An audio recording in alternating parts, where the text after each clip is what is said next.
வணக்கம். உலகத்துல கிருஷ்ணருக்கு ஆயிரக்கணக்கான கோவில்கள் இருக்கு. ஆனா முகத்துல கம்பீரமா மீசையோட போர்க்களத்துல ஏற்பட்ட தழும்புகளோட இருக்கிற ஒரு கிருஷ்ணரை பத்தி நீங்க இதுக்கு முன்னாடி எங்கேயாச்சும் கேள்விப்பட்டிருக்கீங்களா? வாங்க, சென்னை திருவல்லிக்கேணியில இருக்கிற இந்த அதிசயத்தை பத்தி கொஞ்சம் விரிவா பார்க்கலாம். ஒரு நிமிஷம். என்னது, மீசையோட முகத்துல காயங்களோட ஒரு கிருஷ்ணரா? நமக்கு தெரிஞ்ச கிருஷ்ணர்னா புல்லாங்குழல் வாசிக்கிறவரு, வெண்ண திருடுறவரு, கோபியர்களோட ஆடுறவரு. ஆனா இது என்ன புதுசா இருக்குன்னு யோசிக்கிறீங்களா? ஆமாங்க, அப்படி ஒரு தெய்வம் நம்ம ஊர்லயே இருக்காரு. சரி, இப்போ இந்த ரெண்டு படங்களையும் பாருங்களேன். ஒரு பக்கம் நம்ம எப்பவும் பாக்குற, மனசுல நினைச்சிருக்கிற புல்லாங்குழல் கிருஷ்ணர். இன்னொரு பக்கம் கையில சங்கு, முகத்துல தழும்புகள், கம்பீரமான மீசன்னு போர்க்களத்துல நிக்கிற மாதிரி இருக்கிற நம்ம திருவல்லிக்கேணி பார்த்தசாரதி. எப்படி இந்த ரெண்டு தோற்றத்துக்கும் இவ்ளோ வித்தியாசம்? இதுக்கு பின்னாடி ஒரு பெரிய கதை இருக்கு. இப்போ இந்த தனித்துவமான தோற்றத்துக்கான காரணத்தை பார்க்கலாம். இது வேற எங்கேயும் நடக்கல, மகாபாரத போர்க்களத்துல நடந்த ஒரு ரொம்ப உருக்கமான சம்பவம் தான் இதுக்கு காரணம். முதல்ல பார்த்தசாரதிங்கிற பேரோட அர்த்தத்தை புரிஞ்சுக்கலாம். ரொம்ப சிம்பிள். பார்த்தனின் சாரதி. இங்க பார்த்தன் யாருன்னா நம்ம அர்ஜுனன் தான். மகாபாரத போர்ல அர்ஜுனனோட தேர ஓட்டிட்டு போனதுனாலதான் கிருஷ்ணருக்கு இந்த பெயர். போர் ஆரம்பிக்கிறதுக்கு முன்னாடி கிருஷ்ணர் ஒரு முக்கியமான சபதம் எடுக்கிறாரு. அது என்னன்னா, நான் இந்த போர்ல எந்த காரணம் கொண்டோ ஆயுதத்தை கையில எடுக்கவே மாட்டேன் அப்படிங்கிறதுதான். இந்த ஒரு சபதம்தான் கதையோட முக்கியமான திருப்புமுனை. போர்க்களத்துல பீஷ்மர் அர்ஜுனன் மேல அம்பு மழையா பொழியறாரு. தன்னோட பக்தன் ஆபத்துல இருக்கிறத பார்த்த கிருஷ்ணர் என்ன பண்றாரு தெரியுமா?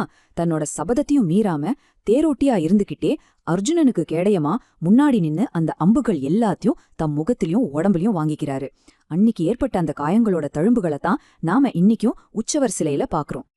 அப்ப பாருங்க, இந்த தழும்புகள் எல்லாம் தோல்வியோட அடையாளம் கிடையவே கிடையாது. இது ஒரு பக்தனை காப்பாத்துறதுக்காக ஒரு கடவுள் தன்னோட அழக கூட பார்க்காம வலிய பொறுத்துக்கிட்டு ரத்த சிந்தனத்தோட அடையாளம். இது தியாகத்தோட உச்சம். சரி, தழும்புகளோட கதை நமக்கு இப்போ தெரிஞ்சிடுச்சு. ஆனா மீதி விஷயங்கள், அந்த மீச, கையில இருக்கிற சங்கு, அதுக்கெல்லாம் என்ன அர்த்தம்? வாங்க அதையும் பார்க்கலாம். ஒவ்வொன்னுக்கும் ஒரு காரணம் இருக்கு.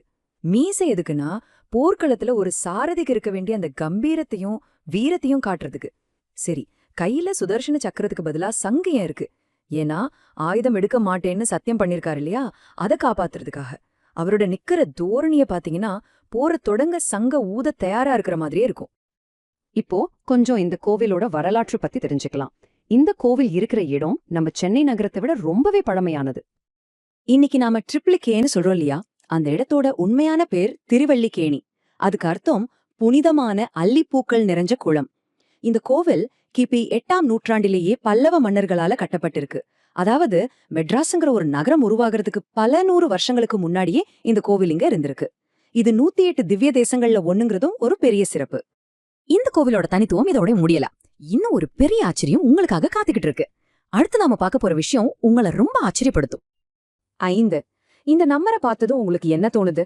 இதுக்கும் இந்த கோவிலுக்கும் என்ன சம்பந்தம்னு யோசிக்கிறீங்களா? திருவல்லிக்கேணி கோவில் ஒரு பஞ்சமூர்த்தி ஸ்தலம். அதாவது இங்க நீங்க ஒரே ஒரு கோவிலுக்குள்ள போனாலே போதும் 5 முக்கியமான திவ்ய தேசங்களுக்கு போன புண்ணியம் கிடைக்கும். இங்க பார்த்தசாரதியோட சேர்த்து ஸ்ரீரங்க ரங்கநாதர், காஞ்சிபுரம் வரதராஜ பெருமாள், அகோப்பீலம் நரசிம்மர், அப்புறம் அயோத்திராமர்னு 5 பெருமாளையும் ஒரே இடத்துல தரிசிக்கலாம். இது எவ்வளவு பெரிய விஷயம் பாருங்க. இது மட்டும் இல்ல, இன்னொரு முக்கியமான விஷயம் என்னன்னா, பார்த்தசாரதி சுவாமி இங்க தன்னோட முழு குடும்பத்தோட காட்சி தர்றாரு. அவரோட மனைவி ருக்மிணி, அண்ணன் பலராமர், தம்பி சாத்யகி, மகன் பிரத்யும்னன், பேரன் அனிருத்தன், இப்படி ஒரு குடும்ப சமேதரா கிருஷ்ணரை வேற எங்கேயுமே பார்க்க முடியாது. இவ்ளோ தெய்வீகமான அனுபவத்துக்கு அப்புறம் எல்லாரோட மனசையும் கவரக்கூடிய ரொம்பவே பிரபலமான ஒரு விஷயத்த பத்தி பேசலாம். அதுதான் இங்க கிடைக்கிற பிரசாதம். திருவல்லிக்கேணி கோவில்னு சொன்னாலே பக்தர்களுக்கு உடனே ஞாபகத்துக்கு வர்றது இங்க கிடைக்கிற பிரசாதம்தான். மணக்க மணக்க நெய் ஊத்தி சூடா குடுக்கிற சர்க்கரை பொங்கலும் ஜெஜ்ஜோமான புளியோதரையும். அடடா, பல தலைமுறையா அதோட சுவை கொஞ்சம் கூட மாறாம இருக்கு. இது வெறும் சாப்பாடு இல்ல, இதுவும் அந்த தெய்வீக அனுபவத்தோட ஒரு பகுதிதான்.